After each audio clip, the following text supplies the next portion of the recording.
संगीता केजरीवाल अच्छा is going to be the next chief minister of Delhi. वैसे युवा क्रांतिकारी जिन्होंने इस देश के लिए शहादत दिया, बलिदान दिया, उनको फाइनल पोस्ट की तरफ से नमन है। अब बात करते हैं उस पॉलिटिक्स के बारे में जिसको लेकर के खूब उठापटक चल रही है। बिहार की पॉलिटिक्स हो तब या केंद्र की पॉलिटिक्स हो तब, अरविंद केजरीवाल भी गिरफ्तार हो गए हैं। ये दूसरे मुख्यमंत्री हैं इस महीने में जो गिरफ्तार हुए हैं। इन तमाम चीजों पर हम चर्चा करेंगे अपने editor in chief Gyaneshwar Gautam ji के साथ। स्वागत है सर आपका। धन्यवाद। रात अरविंद केजरीवाल को ईडी ने उठा कर ले गया। ये दूसरे मुख्यमंत्री हैं हेमंत सोरेन के बाद। देखिए, कोई अप्रत्याशित नहीं था और इसकी पृष्ठभूमि जो पिछला विधानसभा का चुनाव चल रहा था उस समय ही तय कर दी गई थी। दरअसल होता यह है कि बाजार में जब मार्केट में जब दो योद्धा हैं, मैदान में जब दो योद्धा हैं, तो दोनों योद्धा एक दूसरे को पराजित करने के लिए अपनी पूरी ताकत लगाता है। तो ताकत कहां लगी? ताकत लगी भारतीय जनता पार्टी को यह लगा कि उसको कंपटीशन देने वाला एक ही दल पूरे हिंदुस्तान में है जिसने दो राज्यों में अपनी सरकार बना ली। दिल्ली में भी सरकार बना ली और पंजाब में भी सरकार बना ली।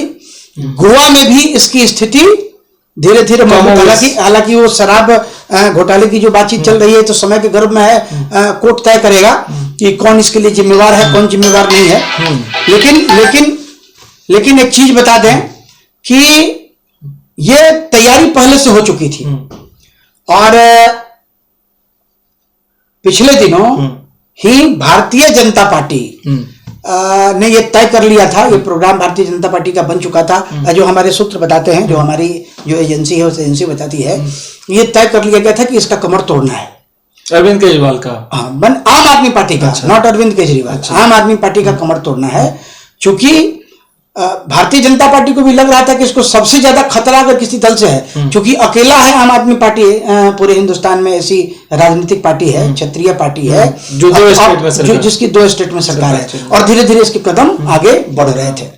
इस चीज से भी आप अंदाजा इस चीज का लगा सकते हैं कि पूरी एड़ी चोटी लगाने के बाद भी पिछले बार जो विधानसभा का चुनाव हुआ उस चुनाव में आम आदमी पार्टी की सरकार आने से बीजेपी नहीं रोक पाई, जबकि वो लड़ाई भारतीय जनता पार्टी के लिए बहुत ही, मतलब आप ये मान के चलिए कि साहब बहुत ही महत्वपूर्ण थी कि केंद्र में उसकी सरकार है जहां से सारे हिंदुस्तान पे राज किया जा रहा है और उसी दिल्ली में राज्य में भारतीय जनता पार्टी की सरकार नहीं बना पा रही है, जिसको लेके डेवलपमेंट वगैरह पे भी असर पड़ा।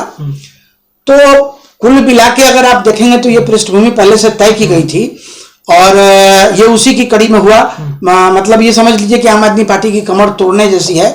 हालांकि हमारे जो सूत्र हैं वो सूत्र बताते हैं, पिछले कल कई पत्रकारों से हमारी बात दिल्ली में हुई तो उन लोगों का भी मानना है कि हो सकता है, ज्यादा तो नहीं लेकिन 1-2% सिंपैथी वोट आम आदमी पार्टी के पक्ष में पड़े। तो ये जो भी गिरफ्तारी हुई है इससे एक साफ नजर आता है कि इलेक्शन से अरविंद केजरीवाल को दूर रखने के लिए सब किया गया है। एग्जैक्टली, अरविंद केजरीवाल को चुनाव से दूर रखने के लिए ही भारतीय जनता पार्टी ने यह काम किया है। क्योंकि देखिए एक बात मैं आपको बताऊं, आज लोग आरोप लगाते हैं भारतीय जनता पार्टी पे कि साहब ईडी सीबीआई का दुरुपयोग हो रहा है। भाई तो इतिहास के पन्नों को उलट के देखिए ना, आप इतिहास के पन्नों को उल्टेंगे तो आपको पता चलेगा कि यह प्रक्रिया कोई आज की प्रक्रिया नहीं है। केंद्र में जिसकी भी सरकार होती है वो ईडी और सीबीआई का उपयोग उसके लिए करता है, चाहे वो विपक्ष पे जो है, विपक्ष पे ये हथियार है, ये तलवार है जो तलवार सत्ता में रहने वाले लोगों के हाथ में होती है और उस तलवार से कब किसको कहां काटना है ना, कमजोर कर दिया जाता है। ये खेल सत्ता का चलता रहता है। अच्छा। ये कोई नई बात नहीं है। और एक उदाहरण आप समझिए, कांग्रेस की सरकार थी, अमित शाह के ऊपर इंक्वायरी थी, तड़ीपार, अमित शाह को तड़ीपार किया गया, तड़ीपार ही नहीं किया गया, उनको जेल भी भेजा गया, है ना। आज सत्ता अमित शाह जी के पास आई, उन्होंने चिदम्बरम को भेज दिया। हालांकि एक चीज मैं आपको बताऊं कि ट्रेंड राजनीति में सही नहीं है। कल फिर कांग्रेस की सरकार होगी कल जब जिसकी सरकार होगी, मतलब ये जो राजनीतिक दुश्मनी है, दुश्मनी लोकतंत्र के लिए अच्छी चीज नहीं है। अच्छा, ये तो बात हो गई केंद्र में, जिस तरह से दिल्ली में अरविंद केजरीवाल को गिरफ्तार कर लिया गया। पार्टी का अब जो है वैसा कोई लीडर सामने नहीं दिख रहा है जो अब इस बागडोर को संभाल सके, क्योंकि आपने देखा होगा कि आम आदमी पार्टी के संजय सिंह काफी प्रखर थे लोगों से बातचीत करने में, जवाब देने में, वो भी जेल में है। मनीष सिसोदिया वो भी जेल में है, सत्येंद्र जैन वो भी जेल में है, अरविंद केजरीवाल भी जेल में है। तो आम आदमी पार्टी को तो गवर्नमेंट ने संगीता केजरीवाल अच्छा is going to be the next chief minister of Delhi. Arvind Kejriwal की पत्नी? यस। ये आपको सूत्रों से खबर मिली है? हमको खबर मिल चुकी है। हाँ। तैयारी भी उसकी चल रही है, इसलिए कि केजरीवाल भले ही कह रहे हो कि हम सत्ता चला लेंगे जेल से, हाँ। लेकिन जेल से सत्ता उनकी चलेगी नहीं। और बहुत जल्द संगीता केजरीवाल जो हैं वो मुख्यमंत्री पद की शपथ लेंगी।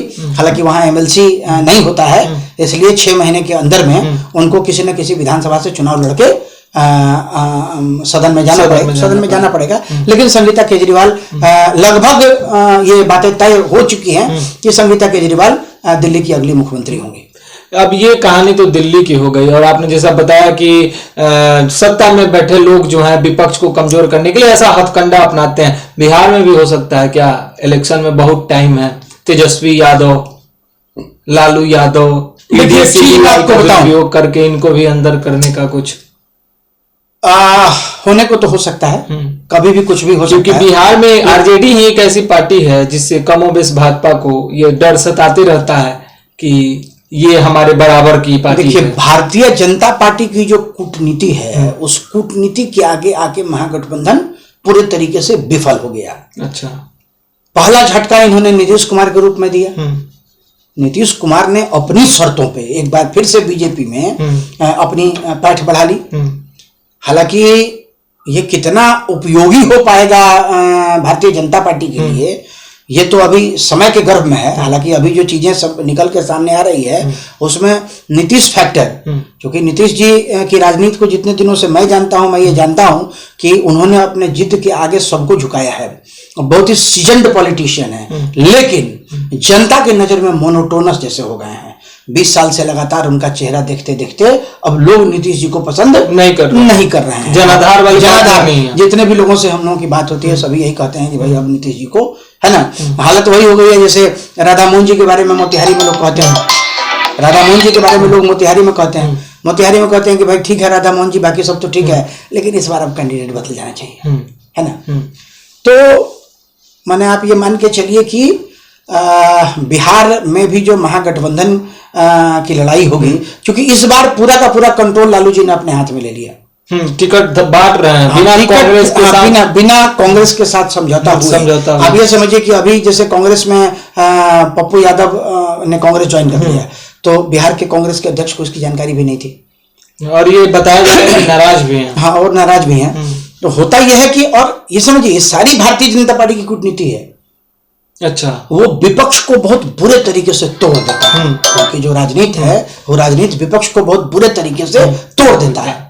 नतीजा ये होता है कि विपक्ष धराशायी, भारतीय जनता आपस में लड़ जाते हैं। नहीं तो नीतीश जी को अगर महागठबंधन के लोगों ने कन्वेनर बना दिया होता इनिशियल डेज में ही, तो आज की तारीख में पूरे हिंदुस्तान में भारतीय जनता पार्टी के साथ बहुत जबरदस्त टक्कर की स्थिति होती। और ये जो सीट शेयरिंग को लेकर जो प्रॉब्लम हो रहा है, उस प्रॉब्लम में भी मध्यस्थता करके नीतीश जी चीजों को अभी तक सब चीज को सुलझा दिए होते, लेकिन ऐसा हुआ नहीं। और ऐसा इसलिए नहीं हुआ कि भारतीय जनता पार्टी ने एक पासा फेंका और उस पासे में नीतीश जी फंस गए। और नीतीश जी ने फिर अपनी शर्तों पे जो भारतीय जनता पार्टी लगातार ये कहती रहती थी कि अब नीतीश जी के साथ कोई समझौता नहीं है ना, लेकिन अभी जैसे प्रेमचंद पटेल जी से पिछले दिन हमारी बात हो रही थी, कहा कि भाई दरवाजा होता काहे के लिए है, दरवाजा खुलने के लिए होता है ना, दरवाजा सील थोड़ी होता है। तो ये बात तो सही है, दरवाजा सील नहीं होता, और राजनीति में कौन कब किसका साथी और कौन कब किसका दुश्मन ये कहा नहीं जा सकता है। हालांकि जो तैयारी महागठबंधन की चल रही है, अगर कांग्रेस के साथ सीटों में तालमेल हो जाता है तो वैसी स्थिति में बिहार में एक संघर्षपूर्ण स्थिति अवश्य रहेगी। अच्छा, 2 चीज सामने निकल करके आई आपसे बात करने में कि नेक्स्ट सीएम जो है दिल्ली की अरविंद केजरीवाल की पत्नी होने जा रही है। एक सवाल जो अंतिम सवाल है मेरा, 40 में 40 भाजपा की झोली में जाएगा या नहीं इस बार? देखिए, कैंडिडेट्स डिक्लेयर हो जाने दीजिए, उसके बाद हम लोग इसके ऊपर चर्चा कर लेंगे। क्योंकि 40% तक जो वोट है, 35 से 40% का जो वोट है, वो वोट जाता है पार्टी को। अच्छा, भारतीय जनता पार्टी ने किसी उम्मीदवार को बना दिया तो जो कैडर वोट है उनका, वो कैडर वोट उनका उनके साथ पार्टी को चला जाएगा, कैंडिडेट को। 2 से 3% वोट कैंडिडेट के अपने व्यक्तित्व पर डिपेंड करता है। जैसे अभी सारे दल इस कैलकुलेशन में लगे हुए हैं, फला जगह से राजपूत खड़ा हो तो वहां किसको लड़ना है चुनाव, वहां से भूमिहार खड़ा है तो किसको लड़ना है, वहां से यादव खड़ा है तो वहां किसको लड़ाना है, वहां दलित खड़ा है वहां किसको लड़ाना है, कौन व्यक्ति हमको नुकसान पहुंचा सकता है। ये सारी चीजें अभी चल रही हैं। और ये टिकट जब डिक्लेयर हो जाएगा तो मुझे लगता है कि ये कहना हम लोगों के लिए ज्यादा आसान होगा कि सीटें कितनी आ सकती हैं। दावा तो नहीं किया सकता कि इतनी सीटें आएंगी, लेकिन कितनी सीटें आ सकती हैं ये बातें हम लोग चर्चा कर सकते हैं कि साहब ये एक एक्सपेक्टेड आंकड़ा है कि इतना सीट इनको। अभी तक लालू यादव ने जिन लोगों को टिकट दिया है, वो जो चेहरे हैं उनसे तो साफ नजर आता है कि भाई लड़ाई में रहेंगे।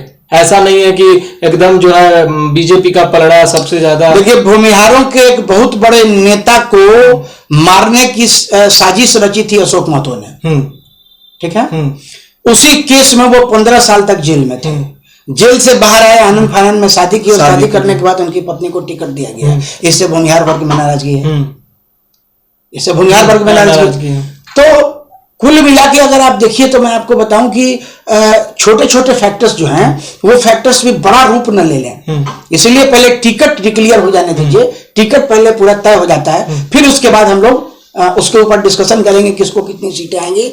लेकिन जो क्लीन स्वीप की स्थिति भारतीय जनता पार्टी के लिए थी वो नहीं है। वो धीरे धीरे उसमें थोड़ी कमी आ रही है, दिख रही है। अब जैसे आप ये समझिए, बिहार में एनडीए ने जनता दल यूनाइटेड ने अपनी सारी सीटें लगभग डिक्लेयर कर दी, लेकिन बीजेपी की जो सीटें हैं वो बीजेपी की सीटें अभी तक डिक्लेयर नहीं हुई है ना।